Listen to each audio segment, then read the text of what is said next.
Hello, welcome everyone. I think we will wait 1 more minute to see if more people is coming. People are still joining, so just 1 more minute and then we will start.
Yes, okay. I guess we will get things rolling. Yeah, welcome everyone again. We will have today Chris Farrell leading the discussion. And the idea for today is that everyone get a say on things. So we want to prompt you to raise your hands and talk. So we will start with Chris giving a very short presentation, just a few key points. But please, everyone, feel free to raise your hands and I will allow you to speak. And we hope that with these, we will kind of pinpoint some of the key needs that the community has in terms of RC observations in the transition zone, and that we can build up from there to develop more best practices for the community. So please, Chris, you want to share your screen? Okay, here we go.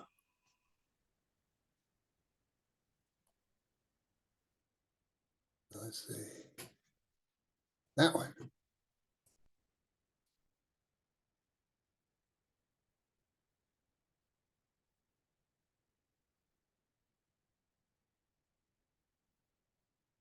Okay, is that visible to everyone?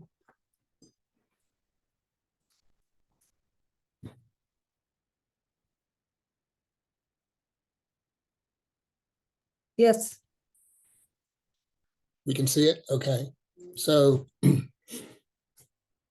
I'm leading this discussion of a session on best practices observing the ARC transition zone. I'm going to whip through some background, a few science issues, variables, platforms, measurement issues, and the issue of balancing accuracy and duration. This will just be thoughts I put down yesterday without a lot of deep thinking. And there's not really we're not really working on a document that I know of on this subject. There is this older paper by Megan Cronin and a bunch of co-authors, which is something recent that discusses a lot of these issues. And you can also download an old handbook about how to do some of these measurements from ships. So for background, there's an atmospheric boundary layer and an ocean boundary layer. And the atmospheric boundary layer near the surface is something you might call a log layer, a surface layer, or a Monodikov layer. It's about 10% of the boundary layer depth. On the ocean side, you don't really have a nice idealistic log layer, usually because of the effect of waves. So the wavy boundary layer on the ocean side is about as 10% of the boundary layer depth. And so it kind of dominates the whole what would be a log layer. There's another terminology. Some people use an interfacial layer, or where they're talking about a layer near the surface where wave effects are significant, or variables like wind speed or temperature might correlate with the waves on the surface. So that causes a distortion of the log layer. I don't know that we're focusing on that aspect of it, but that's a interesting part of the problem, sometimes referred to as the wavy boundary layer. There can be spray and bubble influences in that layer, and warm layer and cool skin effects are important.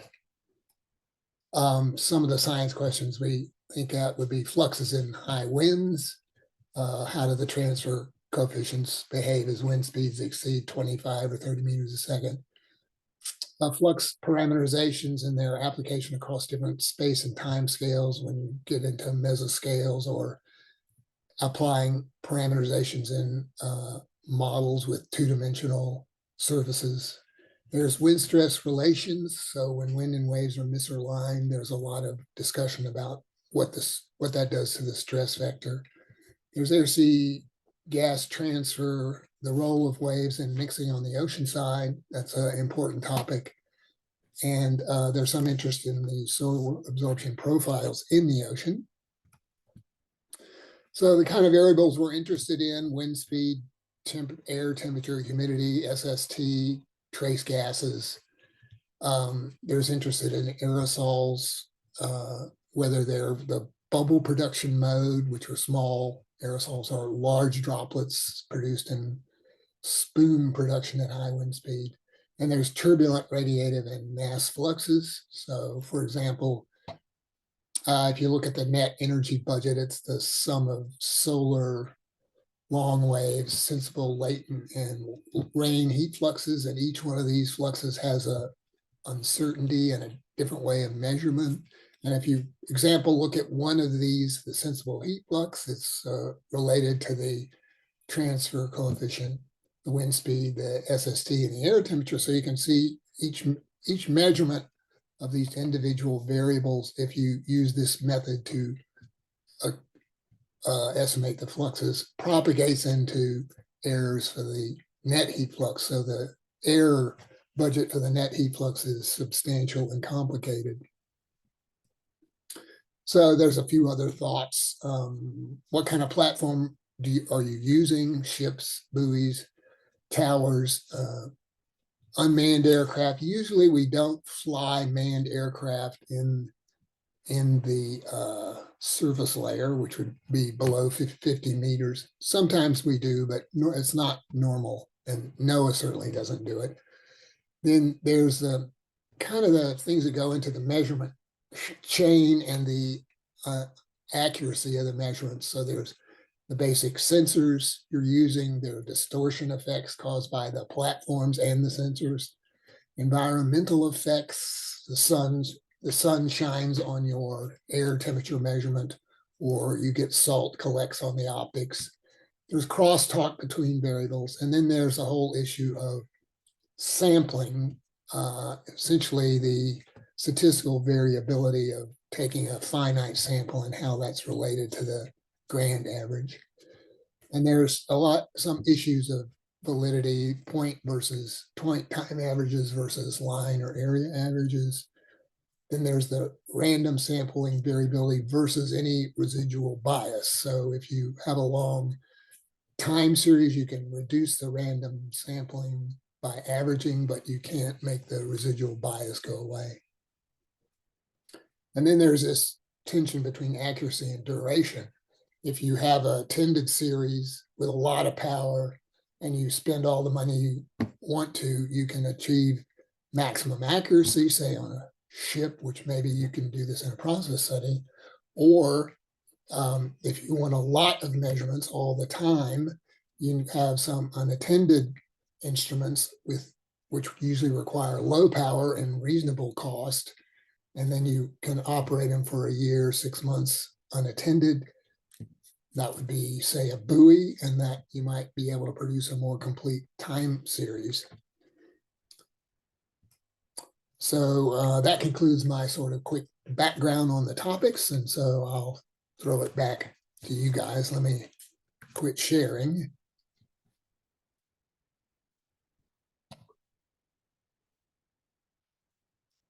There we go. Yes. So let me just.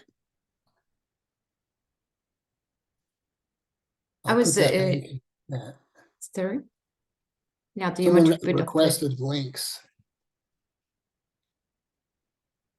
Requested links. Ah, yes. Elizabeth says, can you please put the links in the chat so we can click on them? So I guess for the paper. Yeah, this link is for the handbook. I'll put it in the chat. Yes, if you can, yeah, if you can share it. Yeah, also we have a hand from Giorgio. So please, Giorgio. Now you can speak.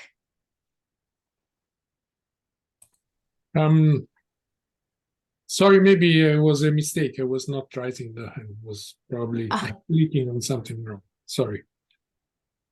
Okay.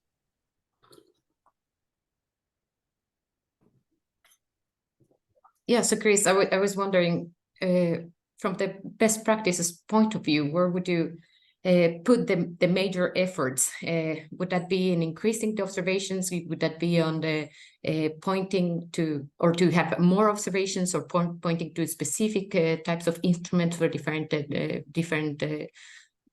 measurements, depending on what you measure? Where we as a community should we put the efforts? And yeah, do we want more? Do we want? Yeah, it kind of depends on the goal of what you're interested in. If you look at that Cronin et al. Paper, most of the slant of that paper was on global observations for the purpose of comparing to global climate models and closing global budgets. And so the idea was that there would be in situ observations, which would be sort of a bridge for satellite-based observations. So it's difficult to really cover the globe completely with high quality in situ observations. So the idea in that paper was that you would have certain regions with high quality in situ observations, and then you would use those to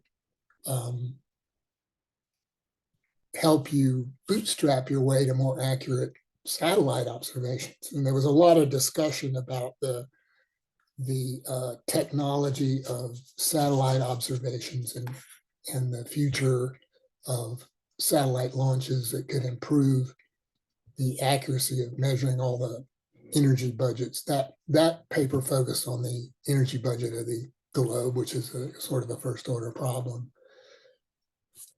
If you're interested in a process study and you want to go out for a month and measure some focused process, say from ships and buoys, then it's kind of a different problem. And it tends to be more focused on some regional aspect and some particular set of processes. And then there are a few of the processes, things that I listed in that list there that are relevant to that. And there's, I would say, one interest is in try to get measurements within that interfacial layer or the wavy boundary layer. So the wavy boundary layer is not straightforwardly accessible to sensors on a ship. Because if you have fixed sensors on a ship, then if the wave hits them, then you ruin your measurement. So you have to do something fancy like scanning into the wavy boundary layer, have some kind of wave following instruments, or you drop something in the ocean that, like a spar buoy, that sort of tracks the larger waves. So that's a very that's an area ripe for a lot of technological development. That's great. Thanks. We have also a hand raised from Sean. So now you can speak, Sean. Hey, this is Sean. I don't know if you can hear me, hopefully. Yes, we can. Okay, so yeah, I know this is a session on best practices and kind of future directions. And one of the things that I wanted to bring up for this group is recently, in the last several months, I've had several inquiries from ship operators, research vessel operators, looking at LiDAR and ceilometer instruments for use on ships, particularly to explore the boundary layer height kind of issues. These sensors are becoming much more popular, and there are several ships in the United States that are going to routinely be operating these. And one of the latest inquiries was from the RV Sikuliak, which operates in the Arctic and the areas around Alaska. They actually are looking at it more for use for AUV operations, but it will be an instrument on board the ship. So there's kind of an effort within the US to kickstart almost an ad hoc group to look at these sensors and come up with best practices or best approaches for installation on ships, where they should be cited, the information that the technicians will need that are going to be monitoring these systems. So I just wanted to raise that as an area, and again, for the science flux community, we'd be good to know if this is the types of systems that would be very beneficial to the community.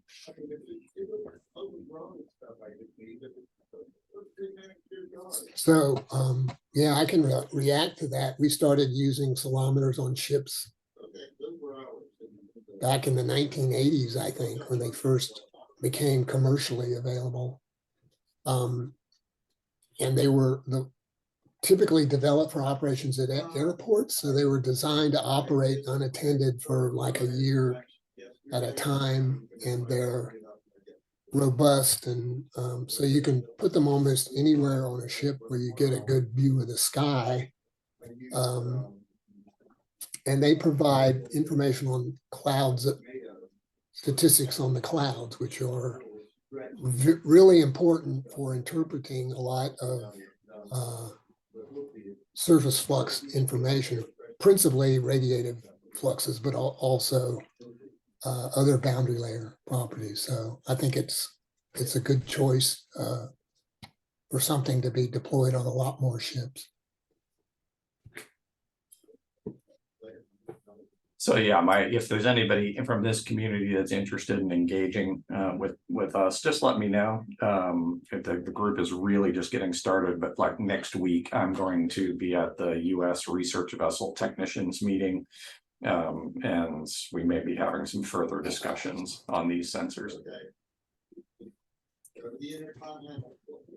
Yeah, that's great. So please contact Sean. We also have a hand from Elizabeth Thompson that I don't know if it's related to the same topic, but I'll let you speak, Elizabeth, and now yeah. we can. You can hear me? Yes, we can. To Sean's point, so I'm in Chris's group, or we're in the same group. So yeah, we absolutely suggest pairing a ceilometer.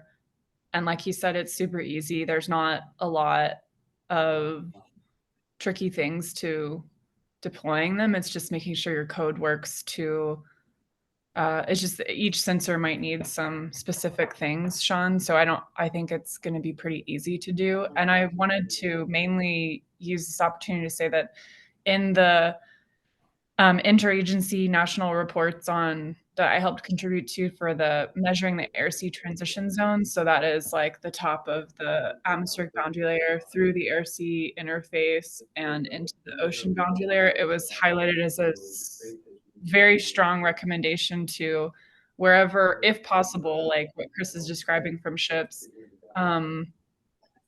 if at all possible, it's important to try to measure the top of the boundary layer when you're measuring the fluxes, because especially for modeling applications, they need to, including LES and other, like, so high resolution modeling and operational, like they really want to know the fluxes in the context of that boundary layer depth.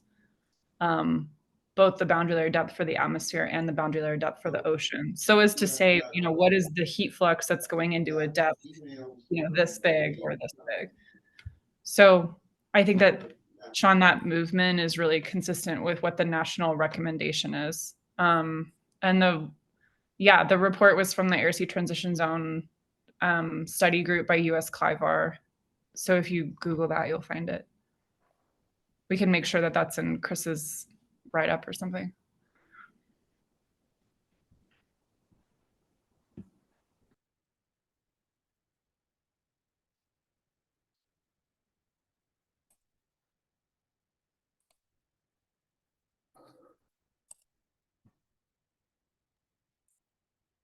Yes, thanks, Elizabeth. Do you want to say something, Chris? No, but I'd forgotten about that one, so we definitely need that link in here. And I'm going to put Elizabeth Kent's link in here right now.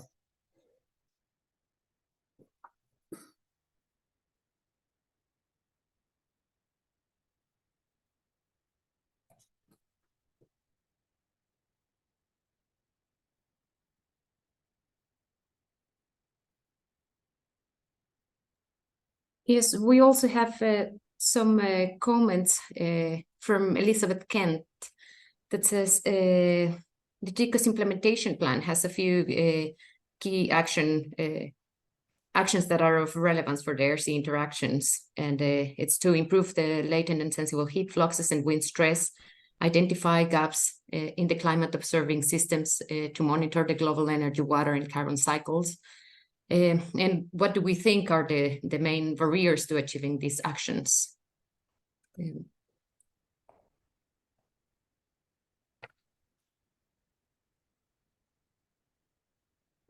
I don't have to answer that, do I? Yes, if you have any thoughts, or if anyone else has any thoughts, I can see that Megan has a hands up, so I don't know if you wanna speak, Megan. You can please go ahead. Hi, can you hear me? Yes, we can. No, sorry, I'm really struggling with my screen here, and I missed a lot of Chris's talk. I'm really sorry. Chris, are you going to be? Can you share your presentation link at some point so that Sure. people like me who missed most of it can look at it again? But Yeah. I want. If you could talk about air temperature and what variables you think, we've gone through looking at best practices and developing best practices for surface radiation. And I'm wondering what are other variables that we'll be able to take on as, to work on best practices. And Okay.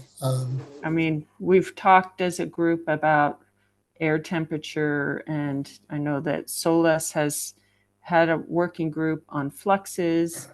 Okay, great. So if we, let's talk about that aspect then. If you Mhm. go back to this relationship for sensible heat flux, this is if you're estimating it with bulk mean bulk variables. And there's a similar relationship for latent heat flux. And these those are the two principal turbulent fluxes that mostly cool the surface, at least in the tropics. So you have this transfer coefficient, which depends on the height of the measurement and stability and wind speed. It seems like every model has their own way of coming up with this transfer coefficient. That's the wind speed, the sea surface temperature, and the air temperature. And in the latent heat flux, there's another one that has to do with the humidity measured at some level in the atmosphere. It could be relative humidity or the specific humidity. So the way to reduce the uncertainty in this kind of relationship is to make the most possible accurate measurements of wind speed, SST, air temperature, and air humidity, and continue to improve this empirical coefficients here. So the empirical coefficients are, to date, have always been determined by measuring this flux directly with the covariance method, measuring all these variables and reversing it, and then computing the transfer coefficient, and then coming up with some kind of a scheme that delivers these transfer coefficients. And a classic example is the so-called CORE, C-O-A-R-E, flux parameterization. But almost all operational weather models and all climate models have some way of treating these relationships within them.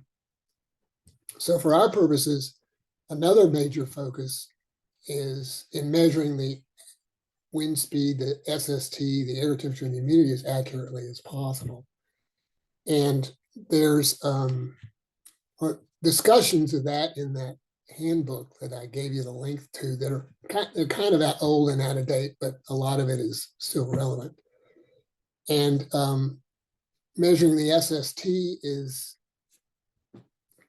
tied up in this cool skin and warm layer effects and where you put your sensor. So you can stick something in the water like a thermistor or something and measure the water temperature, but it's not the interface temperature that this relationship expects. And the accuracy of that measurement, an in situ water temperature measurement, is highly dependent on how deep it is and how you can account for the warm layer and cool skin effects. Alternatively, you can do an infrared or microwave measurement of that temperature. And there are instruments, a few commercial instruments available that measure infrared SST from ships, in principle from buoys, but they're kind of power hungry. Those cost about $50,000.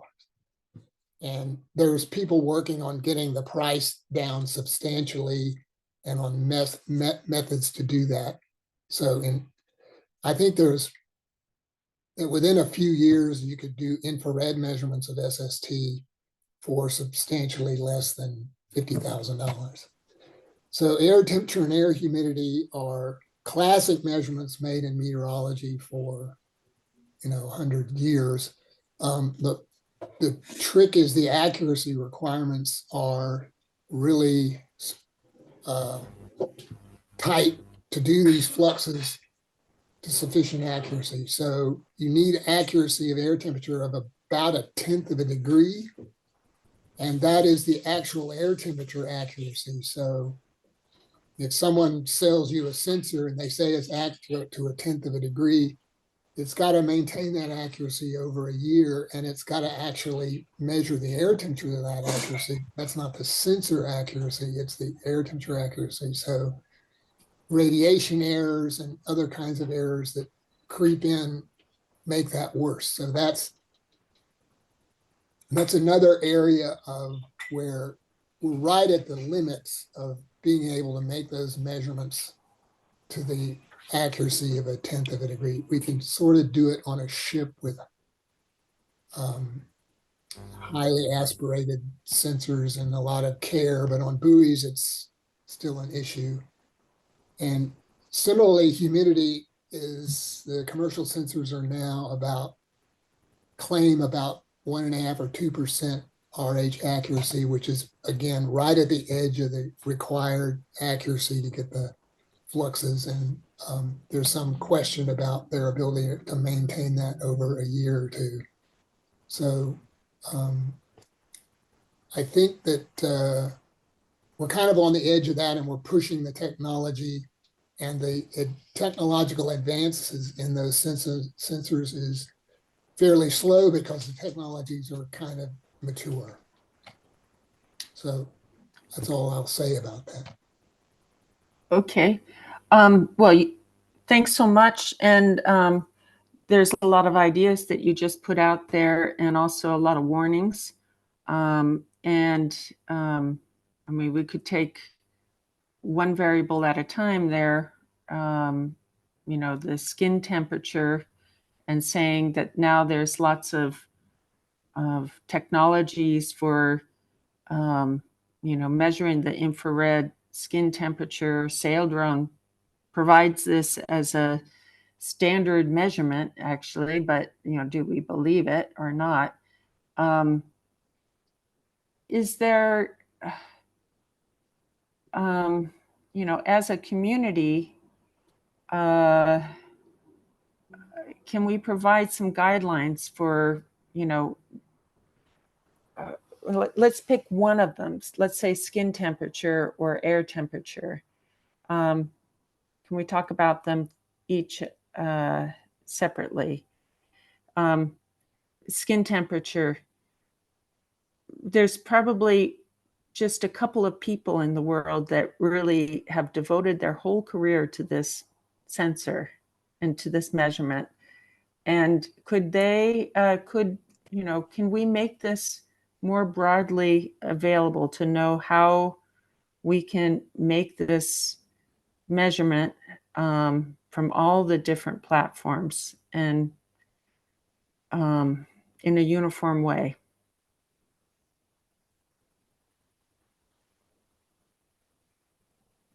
So that's a good question. So the people I know who are actively doing this is Peter Manette in Miami, and he uses a instrument called a marine atmospheric emittance radiated interferometer. So it's about a $300,000 or $400,000 instrument and requires a PhD to operate it. But it contains arguably the most accurate measurements of SST. And then Andy Jessup at APL and University of Washington is another guy who's developing technologies that are more less expensive instruments using commercial IR radiometers. And it's fairly complex because you have to measure the radiance from the surface and the radiance from the sky, typically, not necessarily, but typically. And so there is one commercial instrument available we call the ROSR, ROSR. And that company, we're afraid, is, we're not sure of the future of that company because the guy who operates the company is as old as I am. So we don't know what's going to happen.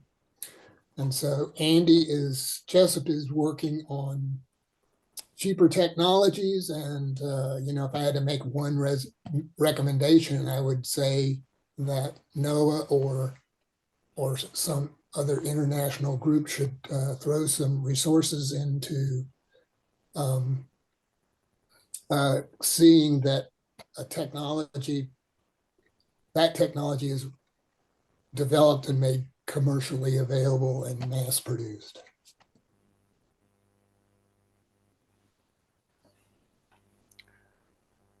The philosophy of OASIS is that we should have best practices for not just the most well-resourced groups and the highest, you know, from you know, the one or two groups that make this as a as their sole measurement, but we should have also best practices that are available to other groups, every group around the world, and that can be used on, simple and low tech platforms and on, remotely deployed, unattended platforms. And so, is there a way that we can share that knowledge and provide guidance for making these kinds of measurements? Or should, yeah, go ahead, Sean. Yeah, I was going to say, I don't know if you can hear me or not. This is on that exact topic of these IR sea surface or skin temperature sensors.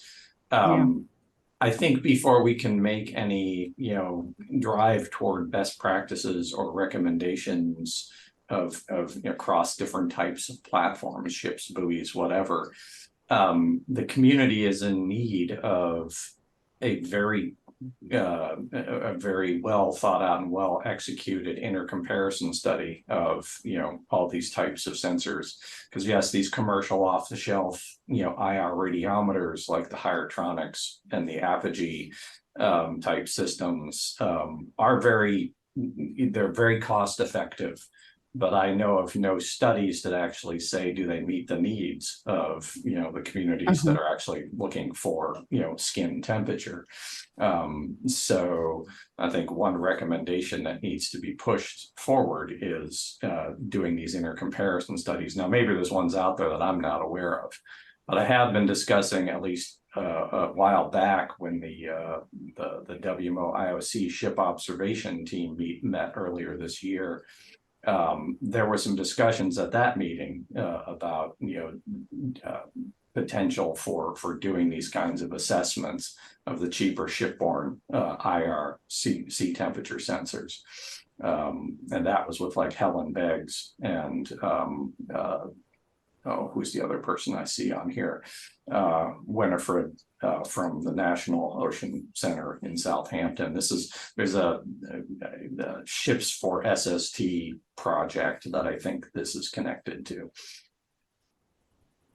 Yeah, I'll just mention that there was a series of intercomparisons and studies done. Peter Manette was involved about 10 years ago on these highly advanced, expensive ways to do it, where they compared things such as the calibration source they use, the black box they use to calibrate them, and then they compared the different instruments of the sort of state-of-the-art fancy ones.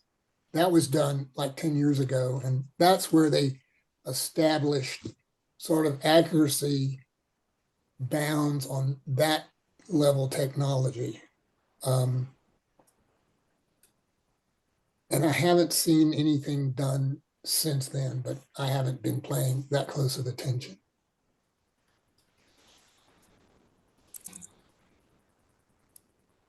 My understanding is that Andy Jessup is updating some of that skin temperature measurement right now. Like he did some updated tests and is looking at lower cost sensors for the skin temperature subject. Excellent. Yeah, because this is, the part of this world I work in is, working with the operators when they come and ask, what sensors should I be buying and putting on ships. And it'd be good to know. So Sean, I'm just going to say, since you didn't ask, but to buy a Hydronics or something and stick it off the side of the ship to measure SST, it is probably a waste of time. You can do better with a sea snake and a cool skin correction, just my opinion, because of all the difficulties of dealing with the reflected radiation and the absolute accuracy of the measurement and that kind of thing. So if one piece of, this is just my opinion, but if just one piece of information got out there, it would be that that's probably not going to help you that much. Just sticking a single IR sensor off the side of your ship and measuring the radiative temperature that measures, because you're not going to get back to 1/10 of a degree that way.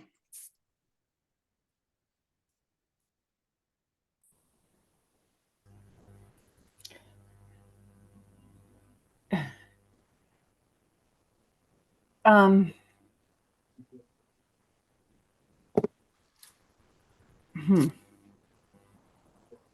Is there a way that, I mean, it seems like there's, so the advice is not to use the, not to do it unless you have the $50,000, $100,000 set up. So maybe we should just move on then of just, Well, my saying that question we is, can't. my question going back to Chris is, can you couple those systems, the IR the lower cost IR sensors with other shipboard seawater measurements to help you with some of the questions that you have? Because a lot of these ships carry intake thermometers or hull contacts as well. I don't know if that would help or not. I mean, the low cost are $15,000, or last time I looked, maybe they're less than that now. So it's a good question. I guess you could ask.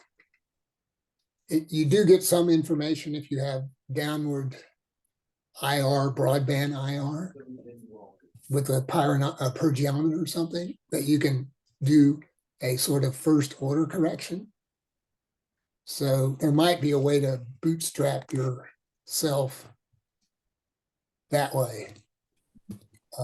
And also, I suppose if you had that ceilometer, you might be able to also do something in an average sense. There'd probably be some clever way to process data if you knew the hourly average cloud fraction or something. It's not straightforward because the ceilometer just points in a single narrow field of view, and your radiometer thing points in a narrow field of view. So you could have a cloud in one of them and not the other. So it can't be straightforwardly done, but there might be a way. Oh, we could use AI to do it. Anyway. Yeah, no, what I'm hearing from this is that, and I'm not a skin temperature expert in any way. What I'm hearing is that there's a fairly major research effort that's needed here to actually better understand these low cost sensors, and yeah, how could you actually utilize them combined with other sensors to potentially, like you say, do the corrections you need. So, but that's beyond the scope. Just wanted to bring that up. Yeah. So Sean, I think that research is already, like I said before, that research has already been done or is in the process of being written up. And it involves one of the methods that Chris talked about, like Andy's looked at how you can try to get around some of the calibration or clear sky issues for skin temperature. I think given your position as a point of contact with the ships, I think our job should be to connect you with the relevant research that you might need to familiarize yourself, so that we can catch you up.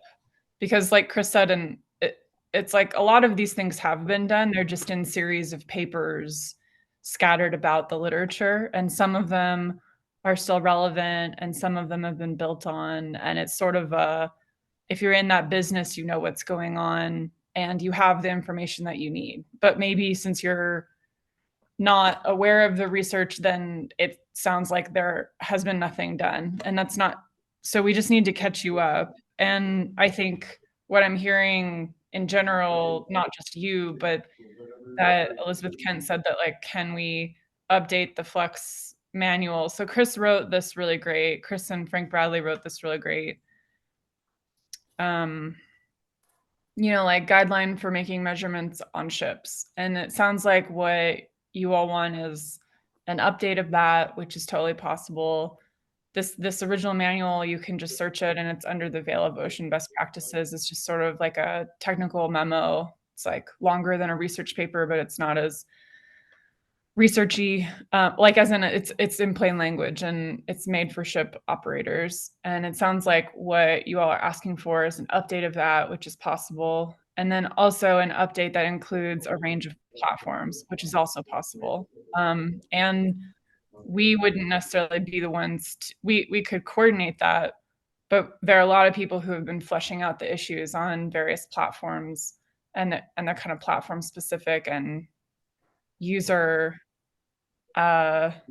goal specific, and sea state condition dependent, like how beefy of a system you need for certain sea states. And so I think that seems to be the resounding, I don't know if that's what Megan keeps pointing at, like, how could we do this? Like, the answer is that we could write an updated report and we could make it platform specific.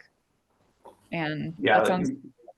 Yeah, Liz or Elizabeth, that's exactly what I'm thinking as well. Because as Chris can attest to, he was in one of the first workshops that we hosted here around the time that handbook was being developed, back in the mid 2000s, I think it was. Yeah, actually, this would be very beneficial to myself and other folks in the technical community to have an update of that handbook with, what's new, what's the newest, recommendations. Because the reality is that handbook actually is what drives the technician training that we do. A lot of our technician training has been built around, a lot of the recommendations that were in that original handbook. So getting an update would allow us to then further update, the subsequent training materials that we provide. Yeah, that's on my radar to do in our group in the next year. And similar to that, there's a lot of questions about using core or, computing bulk fluxes on small spatial and time scales, which is like increasingly what people want to do to study like submesoscale ocean dynamics or across fronts and stuff. And so, yeah, we are I am kind of orienting like one of our goals in our research group to make some sort of statements and helpful resources to help answer those questions, because we keep hearing those questions and they're super valid. And yeah, so we can do that. And then I'm not sure Megan maybe can comment on this, but then the question is maybe how does OASIS help with that, in terms of, or even the ocean best practices, which is what this meeting is for. I believe that handbook is actually published in the ocean best practices system. I think you can get it through there. But I can't remember if that's true or not. But the bottom line is, how do we, leverage these different international organizations to help move this forward? I could see the report being through ocean best practices, and then similar to what Laura Riamaki is doing, like publishing something in Frontiers of Marine Science. But I think that my current thinking is that we would focus on the physical fluxes like heat, momentum, moisture, because there are these other efforts that already address that in carbon. I don't know if that's what you're asking. I don't really want to write a paper about fluxes everywhere for everything. I think it's better to focus on just physical for us, and then point to the huge effort. Like we can always reference, like, by the way, there's this effort for carbon, and by the way, there's this effort for radiation. Yeah, I agree completely. It's a very obviously the original handbook was also platform specific. It was focused on research type ship observing, and there was information in there on radiometers, but there's no point in really doing a deep dive in that handbook to change that, because we can point to the effort that Laura led on the radiometers. So just definitely have to think through the scope of what we want to do, because then you say there's other platforms, there's sail drones, there's buoys, there's so yeah. This is all doable. This is not. It is. This is fine. Chris, what do you think? You are muted, Chris.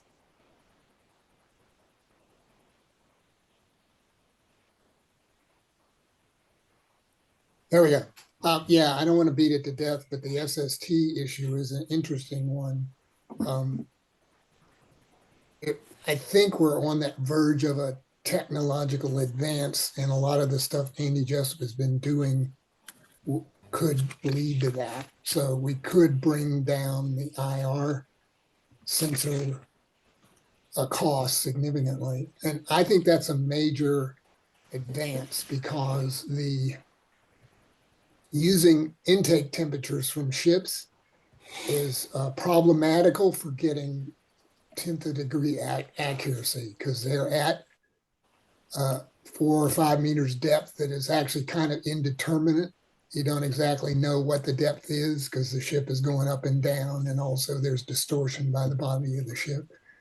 And to use it, you have to correct it for warm layers and cool skins. So there's a correction that it's a few tenths of a degree on average, but is certainly can be as big as 1 or 2 degrees.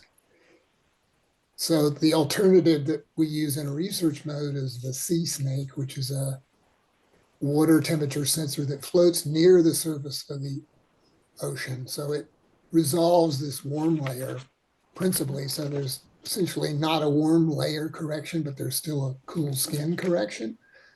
And the depth of that sensor is also indeterminate, but we say it's on the order of 5 centimeters or something. So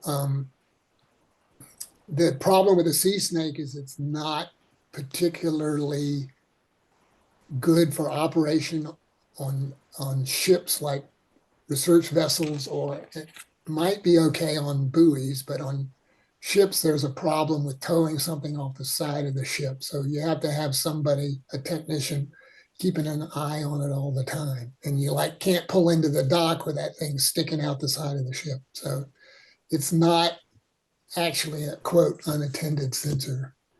So that's why for research process studies on ships with someone on board watching it, the sea snake is a good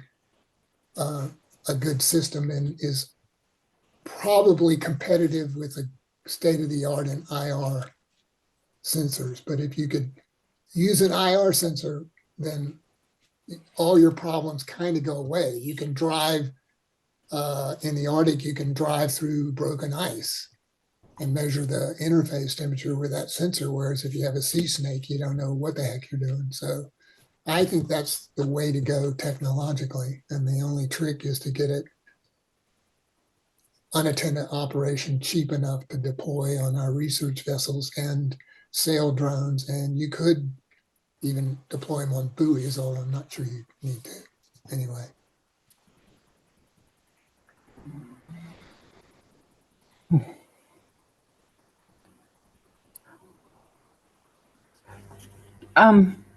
Okay, can we talk about air temperature measurements?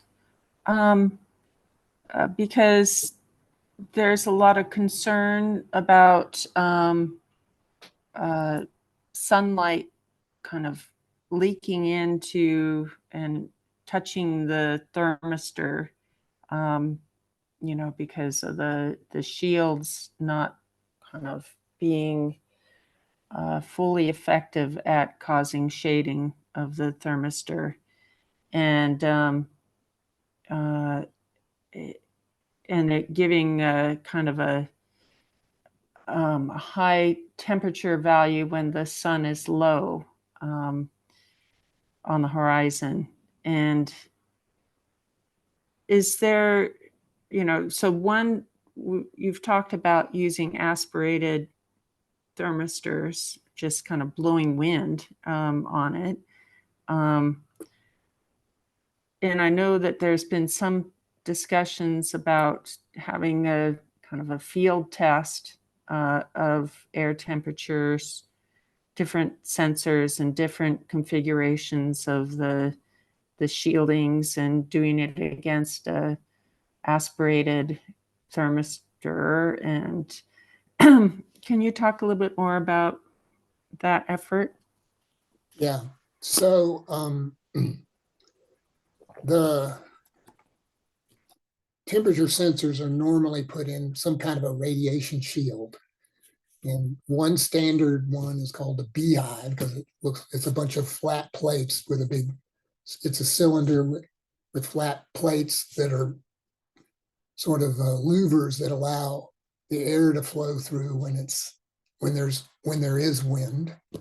And they're like cylinders. And so the amount of heat the sun generates when it shines on that depends on the angle of the sun. So when the sun is straight overhead, those cylinders tend to present a slightly smaller amount of area to the sun. And then as the sun goes, the angle gets lower and lower, that shines on the side of them, and they actually get more heat when the sun's not overhead, paradoxically. And then when the sun gets low enough, then the amount of heat goes down anyway. So there's like an intermediate zenith angle of the sun where the solar contamination is maximum. And there's like 3 or 4 different modes where this happens. You can heat the outside of the body, and that can be conducted through the body and then expose the inside of the cavity, either radiatively or through conduction through the air. Or you can heat the outside of the body, and when the air is ventilated into it, it gets heated from the body. Either way, the heating of the outside of the body causes a temperature error. You get a higher temperature than you're supposed to. If you aspirate the system, and the aspirated ones are not designed with the louvers, they're designed so the air comes in the bottom and moves fast enough that it doesn't have time to get contaminated by the heat on the outside of the body. A lot of them have kind of a double-walled construction. So the aspirated ones remove most of the temperature air, not necessarily 100%, but they probably get it down to the 10th of a degree level. The unaspirated ones don't. And they have that signature that there's a little more temperature error when the zenith angle is around 30 or 50 degrees or something. But the characteristics depend on the shape of the instruments. So the ones that are long and skinny have a more sharply peaked mid-angle kind of a thing. So we have done a deep dive on this. There's papers in the literature describing these errors, and there's papers attempting to get corrections based on typically the wind speed and the solar intensity. So we're measuring the wind speed and the solar intensity. So there's good prospect for developing a empirical correction. Now, some of them are very complicated physical models where they model all these different conduction modes and do large eddy simulations inside their aspirator and all that kind of stuff. I think that's too complicated for our community. So what we need is a kind of a straightforward empirical thing where we measure all of the variables that we can physically argue are relevant. And then, so we started a project in Boulder where we put up an aspirated sensor and 2 or 3 of these beehive sensors, with the idea that we would measure the difference between the aspirated and the beehives and call that the temperature error. And then we would measure all the other processes and variables we thought were relevant, the wind speed and the solar energy. So we sort of got a start on that in Boulder this summer, but we didn't get all the instruments until like September or something. So one of our major applications is the tropics, and we need steep solar zenith angles. So the data we got this year is not adequate. So we're going to do it again next year, starting in April or May, and then hopefully with 3 or 4 months of data in Boulder, we'll be able to develop an empirical correction for tau buoy beehives and a couple of others.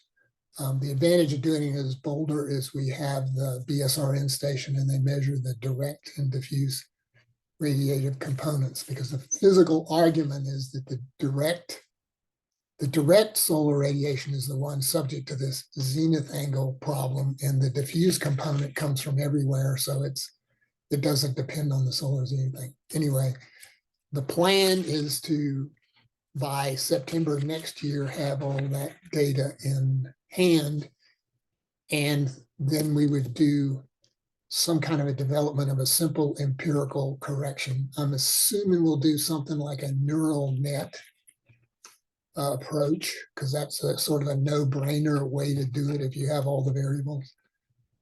And so sometime a year from now, we would probably have some results from that, and it would apply to typical beehive sensors put out on buoys, things like that.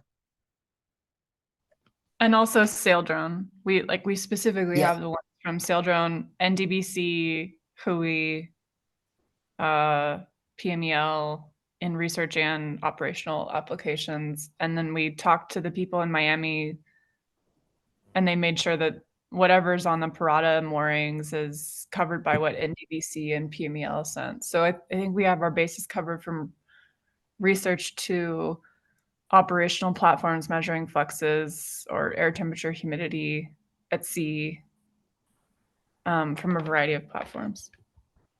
Yeah, so if you have your favorite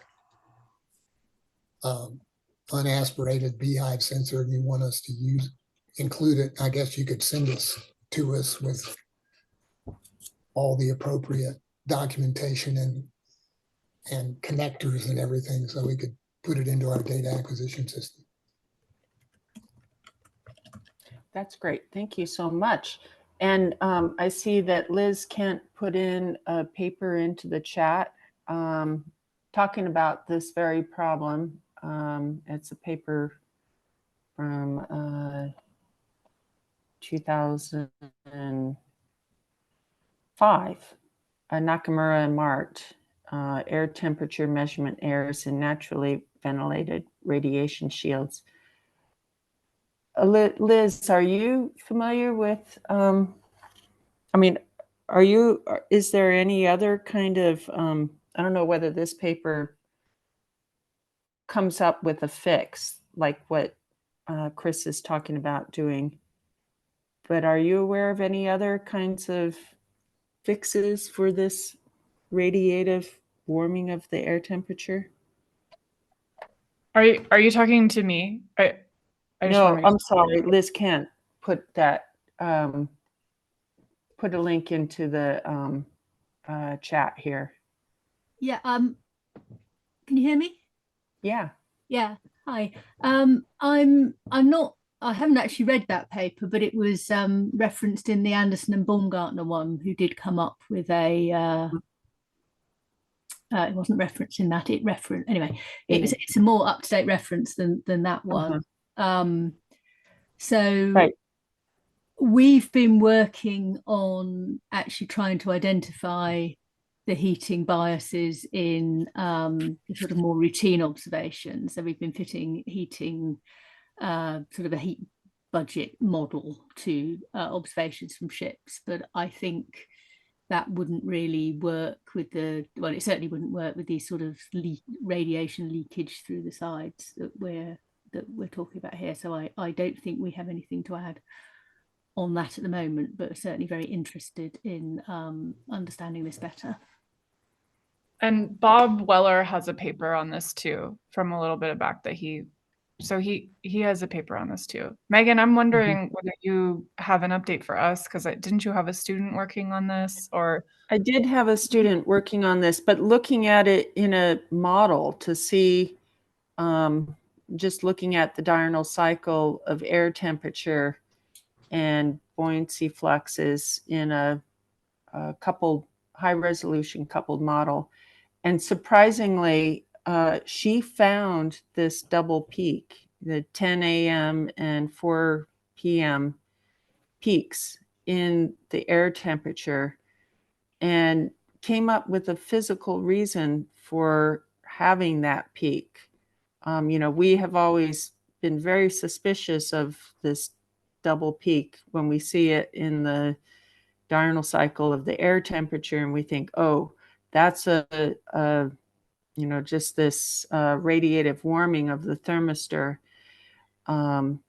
happening in a sign of an error. But in fact, you can see it in a natural run of a coupled model, and there's a physical reason that's related to tides, the thermal tide, and compression of the air column, and kind of adiabatic, or I don't know, the change in the temperature associated with the pressure change in the column. And that I don't have we're working on this paper, so stand by for a paper coming out on this, but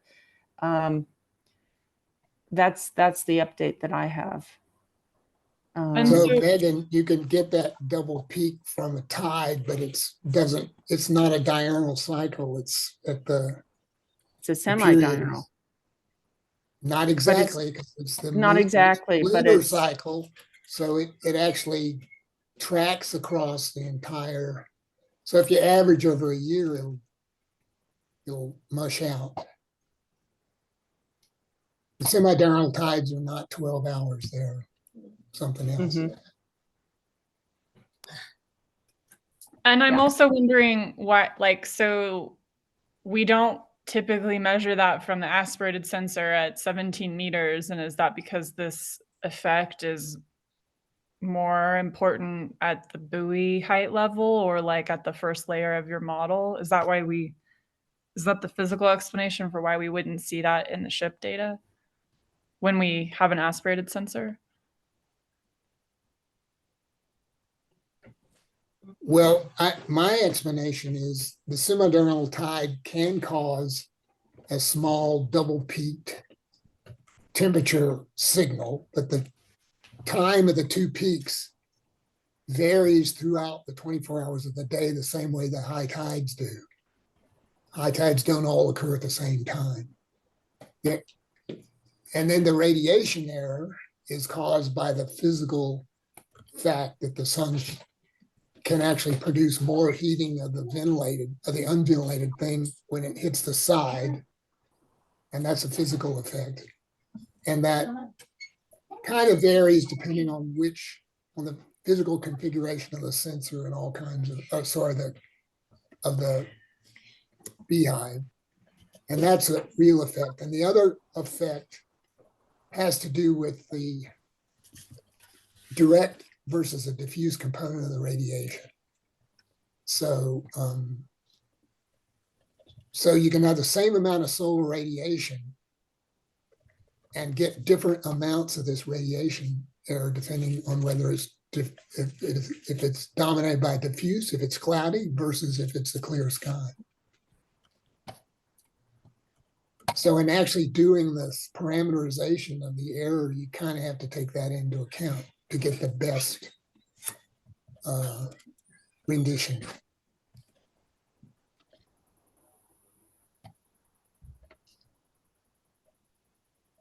I have a list of papers that I dug up when I was looking into this, which I can compile and send around to the group if you like. And we plan on writing, I don't know if it'll come out at the same time as this update to the Flux manual, but we do plan on writing a research paper and probably at that time just issuing another update if we haven't already to this Flux manual. And so as the group has suggested already, like we have kind of two means of communicating these advances. One is through the research literature that reaches some people, but not all ship operators. And we'll just make sure going forward that we're updating both, the easily accessible plain language ocean best practices papers, and then also our manuals, and then also our research literature, which we kind of depend on for the physical basis and rationalization of the measurements. So we'll do both as this becomes available. So I think if we're lucky enough to produce a paper on this error, it's the kind of thing that Elizabeth Kent and Sean could use,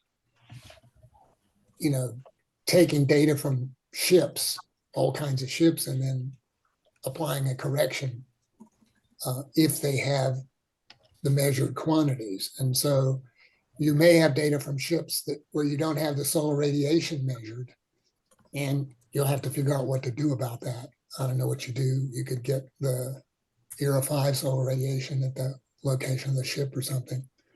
But you can see it's going to be complicated.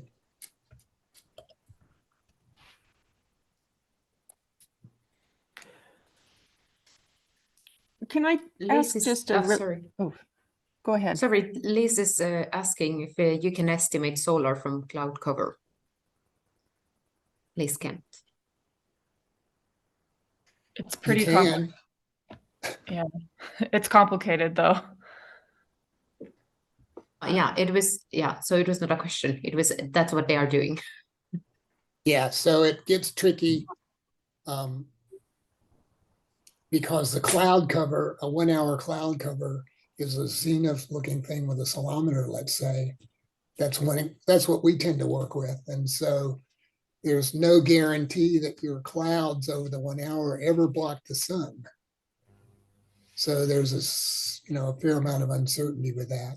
And you can have low cloud cover, but that one wimpy cloud blocked the sun the whole hour. So there's a fair amount of uncertainty, but on average, you can deal with it. And it also, there's another factor that vertical cloud fraction is not the same as cloud fraction if the sun's, say, at 30 degrees, because the cloud fractions increase as you go down in zenith angle. Because, when you look out the window on a ship, you always see a lot more clouds near the horizon than you do right over your head. So, yeah, it's kind of a mess. And can you, if it's diffuse, does that cause this radiative warming of the sensor, or is it just the direct beam? No, the diffuse causes a heating error, but you don't get that double peaked effect. Right. You would get just kind of a broad effect. It scales directly with a net solar. Okay. So to actually do this with a physical model, you have to specify how much of the solar is direct and how much is diffuse.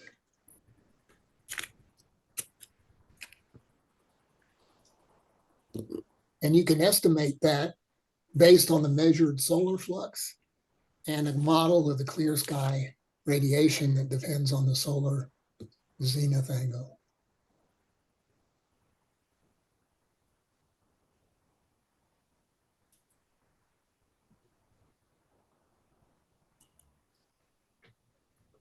Or you can measure it directly. There's one or two instruments that measure diffuse radiation. So if that's the measurement you make, if you measure the total solar flux and just the diffuse component, then the direct is the difference between those. So that's the ideal measurement to make. Regardless of your platform, you should measure the total solar flux and the diffuse components.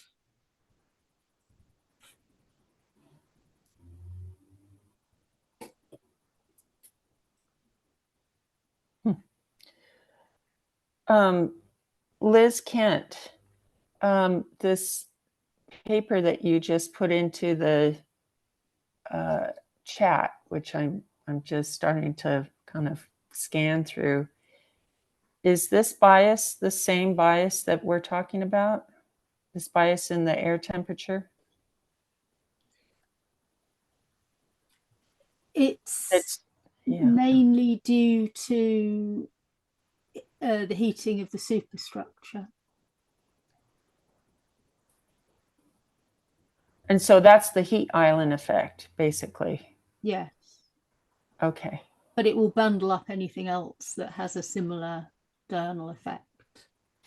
So that's the Nakamura paper. Is that the one Proper. you're talking about? So this is one we published earlier this year. This is mainly, Okay. we've done this for the historical record. You Okay, could I didn't apply see it it. to modern ship data. Put it in the chat. Thanks. Proper at all. We started getting into this because Megan's group started observing it, and we wanted to make sure we understood it and could take a stab at corrections. And so we've only recently gotten into this. So thank you so much for that great reference. We'll definitely incorporate that and be in touch. Yeah, I'll just say for historical background, Mike McFadden and I argued about this back during Toga Core because we sat next to some buoys in Toga Core with aspirated sensors, and he had the Tau buoy sensors, and he showed this double peak in the Tau buoy, and I don't think we saw it in the core sensors. And he and I argued about whether it was a contamination effect or a boundary layer effect, a real physical effect. And we didn't really reach a conclusion. I think now the conclusion is it's actually a boundary layer effect. Sorry, a contamination effect.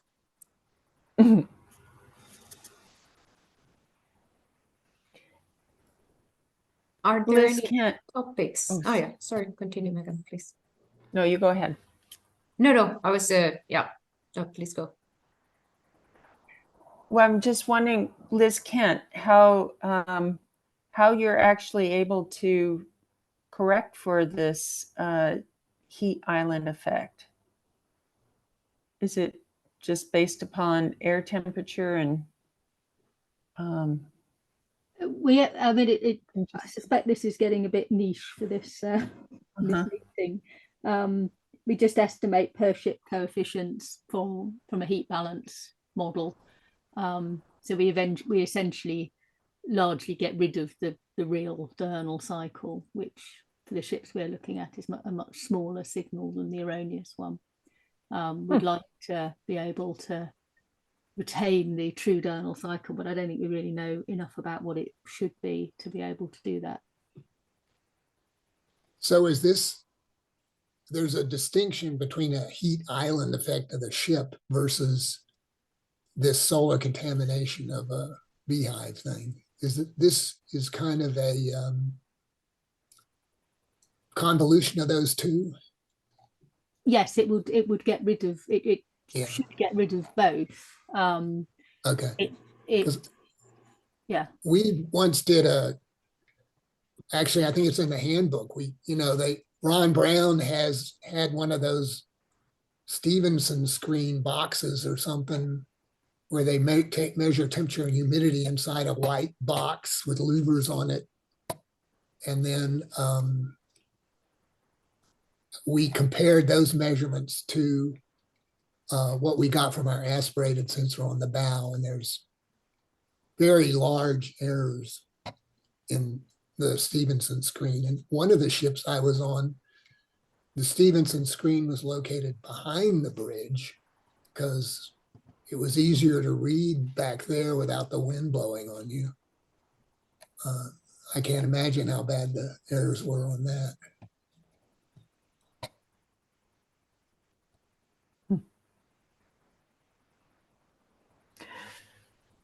Lucia has reminded us here that we're approaching the 1.5 hour, and so we need to kind of wrap this up.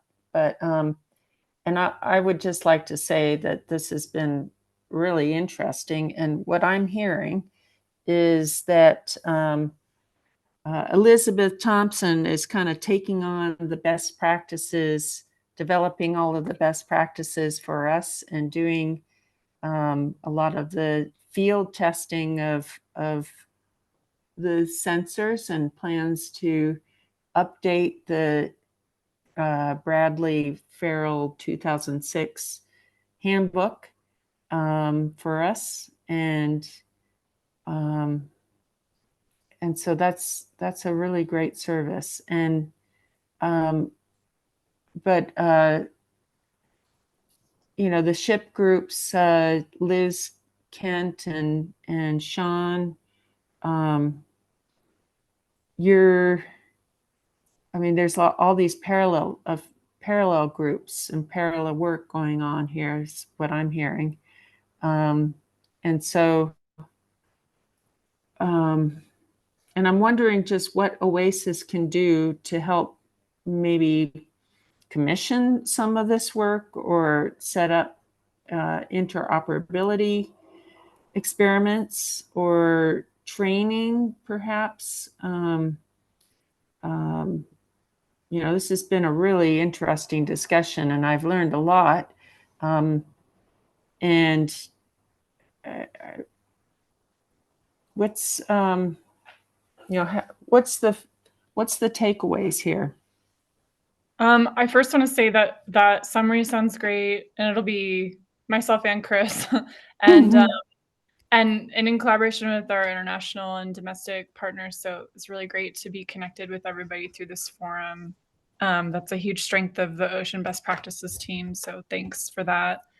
Clearly fruitful. I would say that I don't think that Chris and I need any OASIS funding, because we're already funded by the NOAA GOMO program to make sure that fluxes measured from sea are high quality and to help communicate these results. So like, we essentially have a grant to do this, and that's the auspices under which we help people like Sean and the regional class research vessels, like through SAMOS and regional class research vessels. And that's the grant that we're using to, you know, already do this test. And so I think it does sound, so just to say, we don't need that support. We are already supported, and we are really passionate about making sure that this happens. And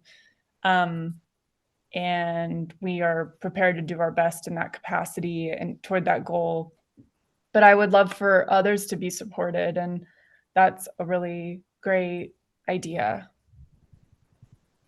So one thing occurs to me is that Andy Jessup's efforts, I don't know if he needs funding to do this or something, but he should be plugged into this OASIS / GOMO effort. And I think Elizabeth has already got the ball rolling on that, but I mean, maybe an OASIS endorsement or feedback might help. I don't know. Elizabeth would be, could say more about that, I think. Go ahead. That is true. Andy is looking for funding. Andy needs funding because Mike Reynolds has retired. He used to do the Rosser data, and I'm assuming Peter Manette is not too long. And so Andy has approached NSF and NOAA and the UNOLS kind of effort. And so I think any help that OASIS can provide for that effort, like Chris said, it's a big advancement, and particularly the infrared sensors are going to be important if the measurements are actually unattended. And so, yes, we should. I will definitely connect Andy and Megan in that capacity. I know they already know each other, but yeah.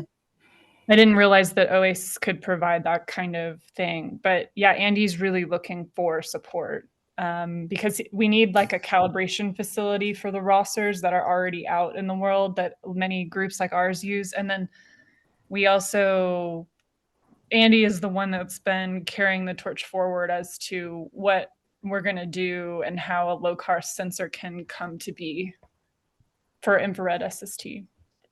So I think this is NSF. I can't imagine this is appropriate for them. It's more like in NOAA's bailiwick to produce this, something for the global observing system. That might be ripe for an SBIR particularly. This is the kind of thing to me that is, because it's a technology transfer to an actual commercial operation, it seems to me to be ideal for that approach. And that's, people in NOAA like GOMO or even in our lab get all kinds of pats on the back for technology transfer. So I think that's the right place. Right, and that's open now. Yeah, I'll make sure I send Andy the information on that. Yeah, he should definitely put something in, and then. Ron, you want to? Yeah, I was going to Megan's question about, OASIS, and I'm thinking more particularly on the training aspect. Obviously, it was, Elizabeth and Chris and a lot of other folks are working on, getting out the knowledge that we need, and that for the handbook, et cetera. But once that's available, then we have to think about how do we get that information out to the people that need it. How do we get it out to the technicians, but not just in like the US and the developed countries, but also getting into some of the other countries of the world. And so that kind of emerging, emerging community of observers. So that's something that maybe OASIS can help with. I myself have done these kind of trainings, mostly focused on the US research fleet, whether that's NOAA or the academic fleet. There's also the international research vessel technicians, community, and they have a meeting every couple of years. That's another possibility. So if you remember, Sean, Dan Wolf used to go to your RV Tech thing once a year and give a talk. I think Sergio Pizzola maybe took it over, but of course they're both retired. Yep. Yeah. Dan and I actually did InmarTech in 2014. So that was the last time we did an InmarTech. Yep. That's right. And I think I gave some kind of a talk at some international thing, but it was just, a sciencey kind of, I forget what it was, but it was based on the handbook. I don't know what to suggest about how to go forward with that, but it seems like there should be some educational material developed at a couple of different levels. Well, one thing that we are actively, and this is a little niche, it may not be for everybody, but we are actually, we've been invited, we're actually doing the training for 60 plus NOAA techs at the MoData NOAA technician training this December. So we will be working to revise some of our training materials in the month before that. So I will try to reach out to Elizabeth and see if we can touch base on a few things we can bring up to date in that. Great idea.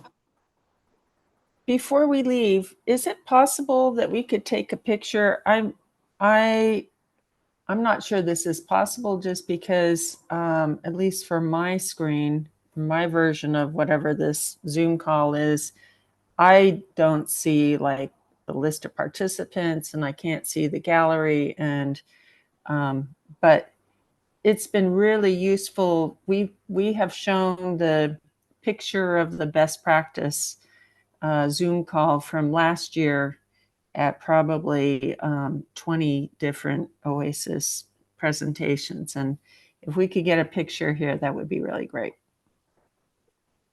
I don't know, maybe Katarina knows, because this is kind of this panelist and attendees session. Oh, I see. And that's why you don't see everyone. But I don't know. Yeah, Katarina is jumping sorry, can you repeat? Yeah, is it whether it possible was possible, to take a picture of everyone.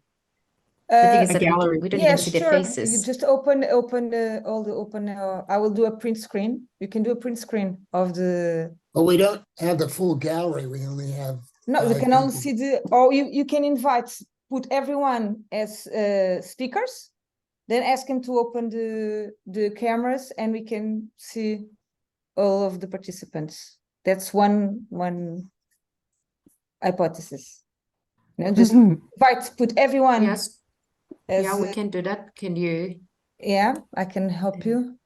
Yeah, exactly. Help out Yeah, with we'll promote everyone to. Okay.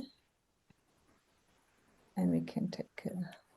How many people do we have online here? We had up to 14. 24, I think, but now many 24? people left at the hour. Okay. Yeah. So now we are less and less. Now I think we are 15 Okay, or 17. that's Elizabeth has a hands up. okay. Do you want to say something, Elizabeth? Some of the attendees are not accepting being promoted to speaker. So we have to take the picture with those who accepted. You know, I promote the attendees to speakers, but some of them refuse. So Okay. Oh. You have to Yeah, and turn some on your people- cameras. Yeah. Megan, Yes, Sean, yeah, Elizabeth maybe, yeah. can't. So I never saw a message, so that's what I was waiting for. I don't know what I'm. You have to turn Ah. on your camera. And then, Yes. because like our cameras have been off the whole time, right? yeah. But now Yes. I'm promoting you as speaker. So you.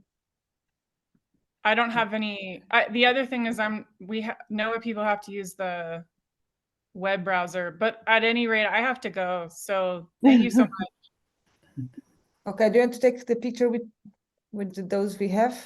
Yeah, we need to do it now because I have to go. Yes. Do. So you just Please. You have to accept speaker, or no, you're a panelist, so. I have there's nothing for me to accept. So whoever Okay. has control of it, but like well, I'm taking the picture. Yes, please do. Okay. Okay. And I will send to you. Thanks everybody. Okay. Thanks. Thanks so much. Thank you, Thanks all. everyone, for joining. All right. Thank you. Thanks so much, I don't see Lucia. your picture, Megan. You don't see Yeah, my we picture? still don't see your face. No. But your Oh. name is in there. We saw Okay. Elizabeth Kent for about 5 seconds and then it disappeared. Yeah. There she's Yeah. back. Oh, join the panel. Oh, you have to talk to be, I don't know. It's not working. Is the picture done? Yes, yeah, I think it's on. Okay. I am Okay. going to leave Yeah, now. so Bye, everyone. bye. Okay. Bye. Thanks. Bye-bye.